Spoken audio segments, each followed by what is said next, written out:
Hello and welcome to the Bargain Bin. This week we're going to look at Thief 3 Deadly Shadows. Thief 3 was released in 2004. It was developed by Ion Storm and published by Eidos Interactive. Interestingly, it uses the Unreal 2 engine, as you can see heavily tweaked, and also interestingly it's the same engine that Deus Ex Invisible War utilised, but we don't talk about that game. Okay, moving on to the review. Thief 3. Thief 3, as you can probably tell, is a stealth game. The Thief series is the godfather of stealth games. Every stealth game after it will utilise some aspect that the Thief series has already used. The differences with Thief, not diluted by gimmicks at all. There's no press B to eviscerate, no super duper parkour skills. This is stealth. You are a thief, you die easily, your weapons are puny, your main weapon is the shadows themselves. It's stealth at its purest, and it makes you feel awesome. Okay, so we're going to look at the graphics of this game. It was released in 2004, so coming up to 8 years ago now, which is a long time, and take a good hard look at it. I mean, I have installed a texture pack, which I recommend you do, increasing the poly count and the general quality of textures. But yeah, this game looks pretty amazing. A lot of effort has gone into the lighting in this game, which helps make up for the graphical lack, although at the time of course these were cutting edge graphics as well. Nothing there after The lighting all. is very well realised. If you watch, every shadow cast by Garrett and NPCs is real time rendered. None of this kind of blocky pre-rendered crap that doesn't react to what you're doing apart from perhaps walking. Complementing perfectly the visuals are the audio. Everything, and you can tell a lot of thought has gone into. So the sound of the bow and the water arrows extinguishing flames to footsteps, which play a very important part in this game. Every surface that you walk on generates a different footstep sound, both for players and NPCs alike. So as a thief, this is very important. You need to be generating as least sound as possible. So, you know, planning routes based on what will be noisiest becomes very important. And also with moss arrows later in the game, you can create areas of soft ground, so actually your footsteps make a lot less noise. It also adds a really neat point to the game. If you know the area you're playing in and sneaking around in, you can pinpoint enemies just by the sound of their footsteps, because you know which surfaces are where, which is really cool.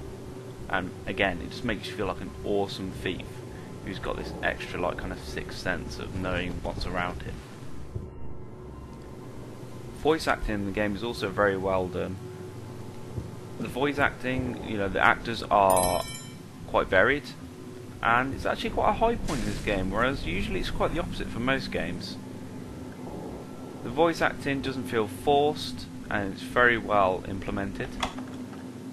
The voice acting serves to provide a few game cues as well. Sometimes, you know, you will just get frivolous conversation between guards or whatever. But also, it can alert you to whether guards may or may not have heard or seen you, and you know, you can quickly dash into cover then, hopefully, to evade capture. But also, it can give you like certain quest hints or areas of certain different types of loot within the game, and this is very useful as well. So it adds again another kind of dimension of stealthing about, the eavesdropping to gain information. And just as a final point on the audio component of Thief 3, the ambience is fantastic. Both background sounds and background music are brilliant. They add suspense and they cement the atmosphere of dangerous, dark thieving. And it's brilliant. The game wouldn't be complete without it. Okay, now I'm going to talk about combat and gadgetry. As previously mentioned, Garrett is next to useless in combat. So if you do end up getting discovered and you're in a face-to-face combat situation, just run and hide, because your weapons will do little to no damage.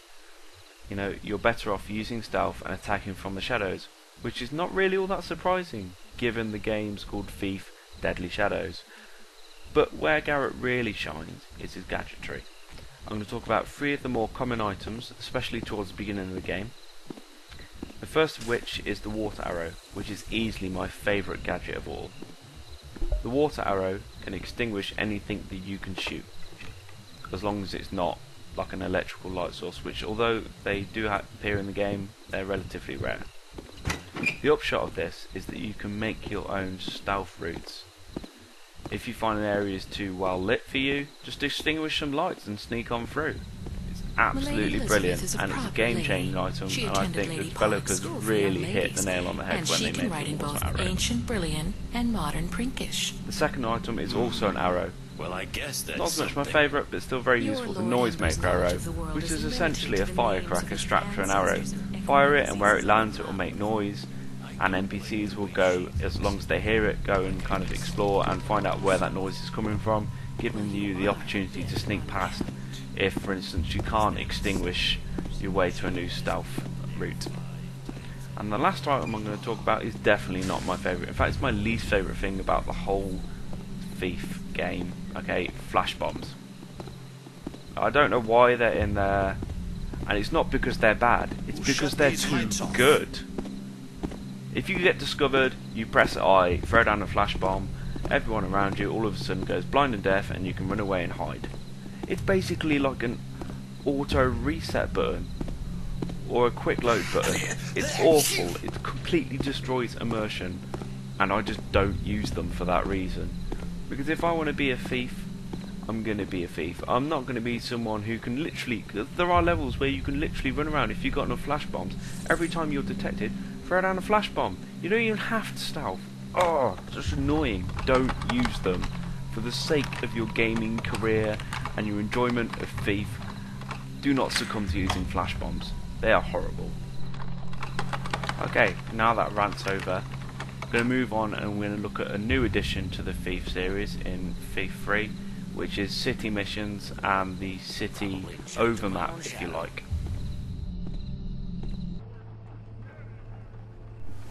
Welcome to the city streets. The immediately noticeable thing is that city missions are a lot brighter. Now, this doesn't mean there's nowhere to hide or skulk in, but it does mean there is the extra challenge that comes with distraction and deception to sneak around. And sometimes this can mean, as previously shown, slightly revealing yourself to distract guards instead of using your gadgets, as you will run out quickly if all you use is your gadgets to get around objects or problems. Another key aspect that adds to the city is people's homes. You can actually break into people's homes and steal their valuables, which is lovely, but you can also find notes and eavesdrop into conversations to find out side quests, which is great. Now the guards in this city will attack on sight and will relentlessly pursue you until they lose track of you, as shown here. Although this is a drunken guard, so it's a lot easier to evade him. You can also pickpocket any citizens that you find. So this chappie here, when the guard disappears, I will nick his coin purse, and eventually he'll realise and exclaim, "Ah, off my person! This person has stolen my coin purse." A lot like that. But yeah, it's a welcome addition to the game, and adds the immersion, and you get to different missions throughout the game through using this as a hub. Don't look too familiar. Sometimes the mind plays tricks late at night. Okay, now to Wrathbog. Thief 3 is a great stealth game. It makes excellent use of lighting, location and situation for immersion. Sneaking around requires careful thought, planning and execution, but it always feels rewarding. My only issues with the game are the aforementioned flash bombs and occasional faults with the AI, who sometimes suffer from short-term memory loss, investigating a noise or a light being extinguished only to resume normal life seconds later as if nothing ever happened. If you missed this game the first time around or have never played a stealth game, this is the one for you. I spent my gaming life playing characters in games like Oblivion as a stealth character, always feeling underwhelmed. Thief 3 is a fully realised version of every stealth character you wish you could have played, and greatly influences modern stealth games. I found this game in a bargain bin for 99p, and it's available for a similar price online although I think on Steam at the moment it's £7, but watch out for sales because I think they come quite often. Do yourself a favour, immerse yourself in the city, steal from some peasants, sneak through castles, and hunt down and kill the bastard who invented flash bombs.